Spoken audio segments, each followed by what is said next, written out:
arquitetura modernista, para mim, é uma arquitetura simples, mas sem ser simplória. O que mais me agrada na arquitetura modernista são as formas, né, e os materiais que são utilizados. Por exemplo, aqui no apartamento, me agrada muito a questão do concreto que eu acabei deixando ali o concreto nos cobogós. Ela valoriza muito o ambiente externo também, né? Então, por ela ser não ter muito adornos, ela valoriza, por exemplo, aqui, eu acho que o ambiente externo, o Guaíba, a natureza.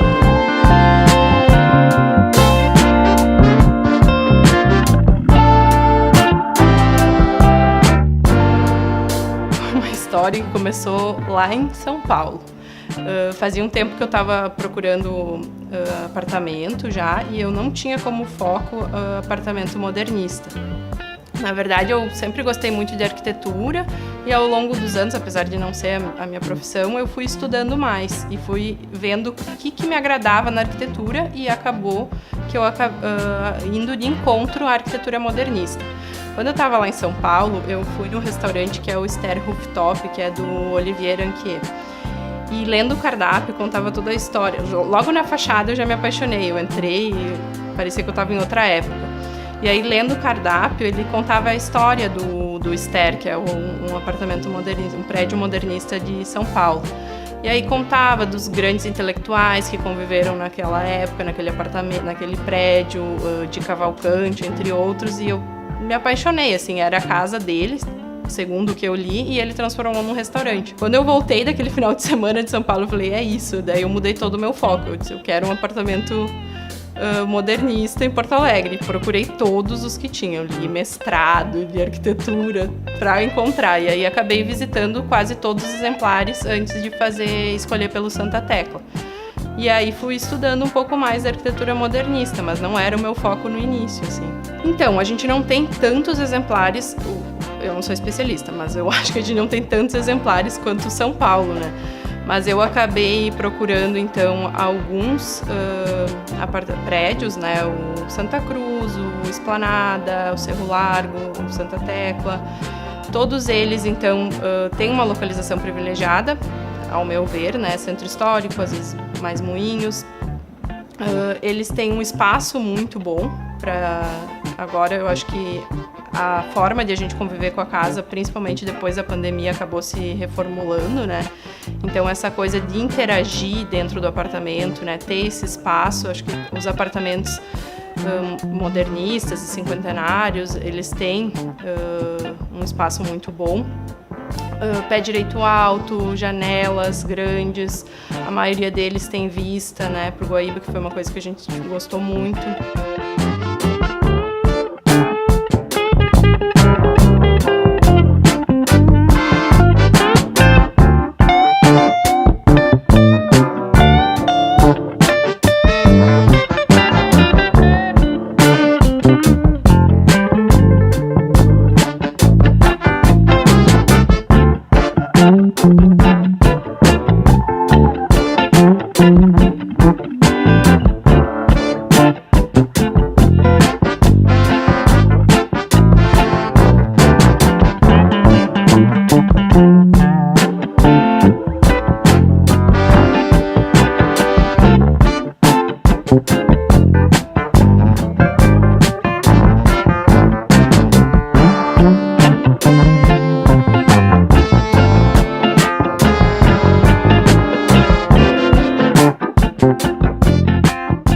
A arquitetura como um todo, ela deveria participar mais da vida social das pessoas, assim como a gente sabe falar sobre cinema, sobre comida, todo mundo tem opinião de tudo, a arquitetura sempre é deixada de lado, assim. Acredito que os arquitetos tenham um papel muito importante em desmistificar a arquitetura, aproximar elas das pessoas comuns, né? E a gente cada vez mais conseguir falar e explicar que uma boa arquitetura não é um luxo, né? Ela deveria estar presente para resolver o dia a dia das pessoas, os lugares do dia a dia, né? E não só pensar que a arquitetura é aquela arquitetura do exemplar, dos ícones. Não, uma boa arquitetura faz diferença no dia a dia e ela é acessível. O que aconteceu, na verdade, é que a partir dos anos 50, no panorama europeu e América do Norte, né, em termos de América do Sul, Brasil um pouco depois, já final da década de 70 e 80, a crise em relação ao movimento moderno se estabeleceu com muita força. Né? Houve um conjunto de críticas importantes em relação a essa ideia da universalidade, da abstração.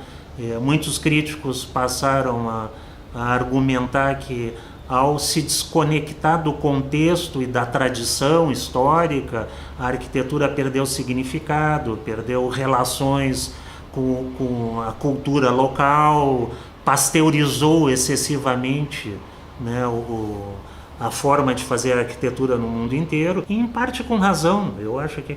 Mas por que eu acho que em parte com razão?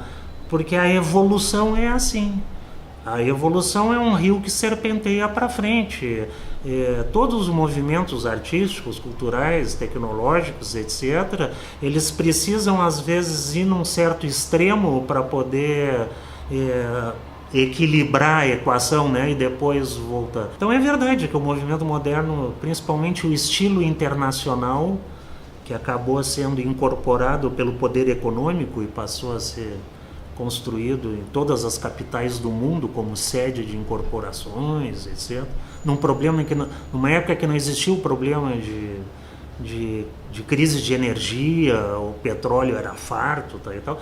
Então, de fato, acho que houve uma exacerbação em termos de construção de torres de vidro em qualquer parte do mundo, tudo igual, sem nenhum tipo de preocupação em relação ao consumo de energia. Mas os arquitetos daquela época não sabiam dos problemas que estavam por vir. Então, nesse período dos anos 50 até os anos 80, que eu me referi, que houve essa crise chamada genericamente de pós-modernismo, né, houve críticas injustas e justas em relação ao movimento moderno. E como é natural na história, desse processo acabou saindo uma resultante, né? Houve uma evolução que equilibrou. Hoje a arquitetura moderna recobrou força, passou a ser revalorizada, mas num outro patamar. Né? Hoje há uma sensibilidade com o patrimônio histórico, por exemplo, que não existia. Não eram os arquitetos, era a opinião pública. Meu pai, que é da geração de vanguarda do movimento moderno aqui em Porto Alegre, conta que quando derrubavam uma casa antiga em Porto Alegre, a população se reunia em volta e batia a palma. Por quê? Porque a sociedade queria modernização. Era o espírito da época. A evolução, o progresso estava ligado isso mudou. Hoje todos defendem a produção de uma arquitetura contemporânea cuidadosa, que vai respeitando a história, o contexto cultural, o meio ambiente, né? Então houve uma evolução.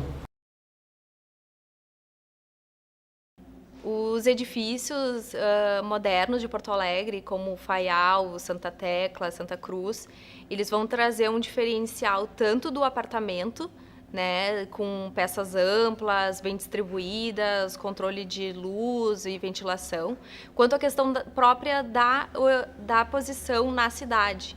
Então, eles são edifícios que estão em regiões mais centrais, com excelentes visuais, por estarem em níveis, né, em cotas mais altas da cidade. Então, essa questão, o contexto deles propicia que as pessoas consigam se locomover na cidade, ter acessos a serviços, tudo muito próximo, tudo a pé. Os edifícios de agora, para os da década de 50, eles vão responder às questões do contexto, do entorno, às orientações solares. Então, tu vai ver que diferentes fachadas vão ter uma solução diferente. E a gente consegue ler de fora aquele lugar Então, tu consegue identificar, ali deve ser a área de serviço, ali a área social, porque a esquadria é maior, não sei o quê, entra mais luz e tal. E, de repente, nos edifícios de hoje, tu tem uma mesma solução para todos os ambientes. Então, tu olha aquele envelope de fora e tu não sabe se ali é uma área de serviço, ou se é área social, ou se, de repente, é um edifício de escritórios, ou se é de habitação. Então, sim, eu acho que vai partir da sensibilidade da pessoa de ler e interpretar esses diferentes momentos da arquitetura. A minha pesquisa, na verdade, por que eu decidi o Santa Tecla foi quando eu visitei todos esses prédios que eu mencionei e acabei colocando, comparando o que tinha de melhor no Santa Tecla. O Santa Tecla ele tem uma localização privilegiada, né? Ele está perto tanto do Bonfim, do Moinhos, quanto Zona Sul. Para sair, para chegar de Porto Alegre é muito fácil, isso a gente gostou muito. A questão de ter estacionamento, porque às vezes isso é um ponto contra, né, dos apartamentos por serem muito antigos, eram outra história, né, antigamente, enfim. E aqui no Santa Tecla a gente, além de ter estacionamento, a gente tem um estacionamento rotativo, isso é muito bom. Tem um jardim maravilhoso, está super conservado, tem um terraço maravilhoso, que não tem nada no terraço, mas tem uma vista incrível de toda Porto Alegre. A questão dos funcionários que trabalham aqui, estão há muitos anos, é um prédio muito familiar, é muito gostoso de chegar ali, todo mundo te conhece, dá bom dia. Então, colocando na ponta do lápis de todos esses prédios que a gente viu, modernistas, ele tinha uma localização privilegiada, tinha estacionamento, tinha uma vista incrível, tem uma vista incrível, e foi isso.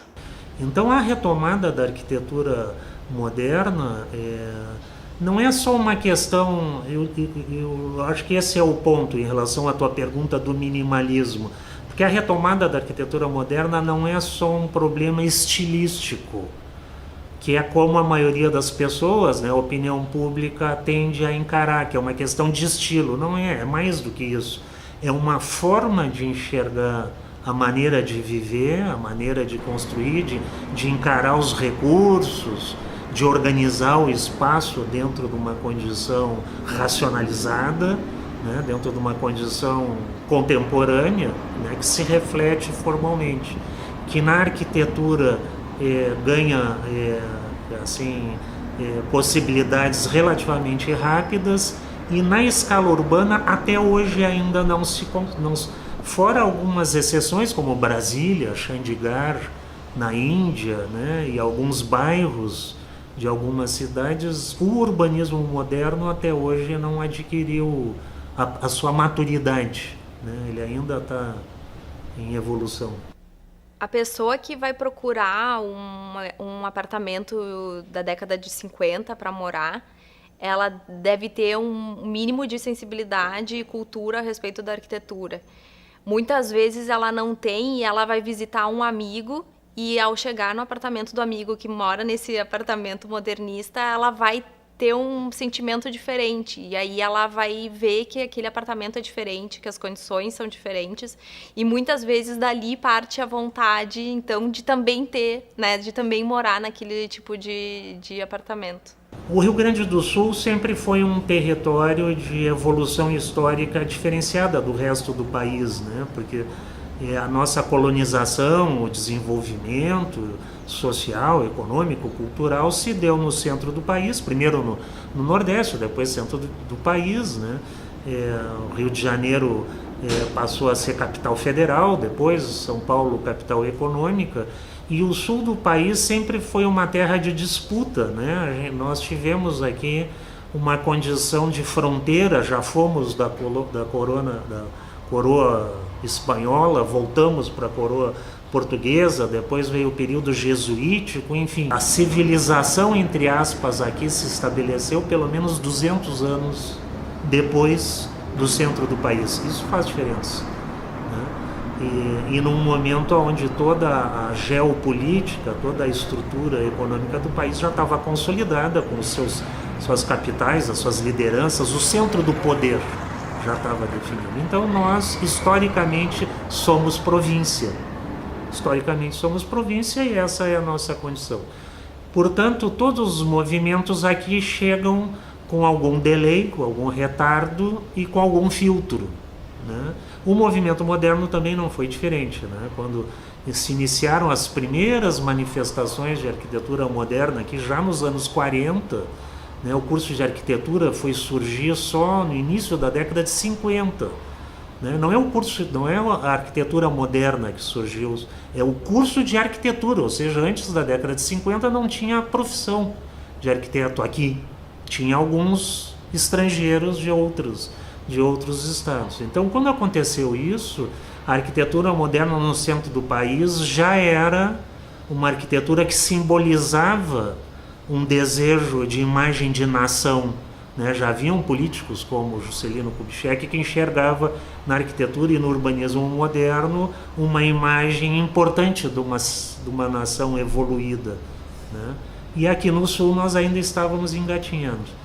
Concluindo, qual é a consequência disso? A nossa arquitetura aqui é uma arquitetura mais modesta, em termos de arquitetura moderna, né? Nós não temos os mesmos edifícios da capital federal, não tem palácios. Temos, mas palácios com muito mais, com uma escala muito mais modesta, né? Não temos também o padrão de clientela com recursos econômicos como São Paulo, né? Sedes de corporações, diretores de indústria e tal. Então tudo isso criou uma arquitetura muito mais discreta, muito mais comedida, né? Culturalmente nós aqui também somos mais rigorosos, mais austeros, né? Mais uruguaios, de certa forma, né? Não temos a grande eloquência do Rio de Janeiro, né? O Rio de Janeiro, tu olha uma paisagem, olha um desenho do Oscar Niemeyer, olha uma paisagem do Rio de Janeiro, né? Bota a bossa nova na vitrola, tu entende tudo, né? Nós não temos nada disso. Mas isso tem as suas vantagens. Tem as suas vantagens porque a gente acabou fazendo uma arquitetura moderna muito mais tecido, muito mais cotidiana, muito mais adaptada ao contexto histórico, justamente por ser menos ambiciosa, menos impactante, menos monumental. A nossa arquitetura aqui, como esse edifício, por exemplo, está muito mais encadeada, né? Muito mais encaixada no centro histórico da cidade, dialoga, se relaciona, tem alinhamentos, né? Não é uma torre solta num parque, né? Ela está articulada. Isso aqui no Rio Grande do Sul acontece com muita qualidade. Então isso não deixa de ser uma vantagem. A gente também acabou tendo uma arquitetura, por ser mais recorrente, menos pretensiosa, ela acabou se disseminando num conjunto maior de arquitetos. Não ficou dependendo do talento artístico de um genial, entendeu? Que vai lá e faz uns riscos, e que é genial mesmo, né? Aliás, eu tenho um quadro deste gênio que eu estou falando aqui justamente por causa disso, porque é indiscutível a genialidade do Oscar Niemeyer e outras lideranças. Os nossos aqui não tinham essa vocação, essa índole do gênio artístico, mas eram tão bons arquitetos quanto. Eram bons arquitetos. Então essa qualidade arquitetônica dirigida para uma arquitetura por mais gente, né, e para uma arquitetura mais recorrente, criou uma média, uma qualidade média da nossa arquitetura moderna e do controle urbanístico da nossa cidade, da nossa de Porto Alegre, que muita gente não está de acordo, mas é a minha opinião, que é melhor do que outras cidades do país. É uma cidade, ainda não tem o descontrole de São Paulo, que é um descontrole total de alturas, de tipologias, etc., né? Tem partes bonitas, mas não chega a formar uma estrutura urbana, né? E o Rio de Janeiro, que é um museu de arquitetura moderna, realmente é espetacular, sofre problemas sérios de outra ordem, né? Porto Alegre, apesar de tudo, para os padrões brasileiros, ainda se mantém, na minha opinião, numa condição boa. Na verdade, eu estou há 1 ano morando aqui no apartamento. E a minha convivência com a região mudou muito com Porto Alegre. Eu não convivia com a orla. E hoje eu comprei uma bicicleta. Eu vou de bicicleta para a orla, eu desço a Duque, eu desço Andradas. Eu convivo muito mais com o centro histórico, né? E tá muito gostoso, ainda mais agora que reformaram a orla, né? A gente acaba indo muito para orla ali a pé ou de bicicleta, então mudou bastante, assim.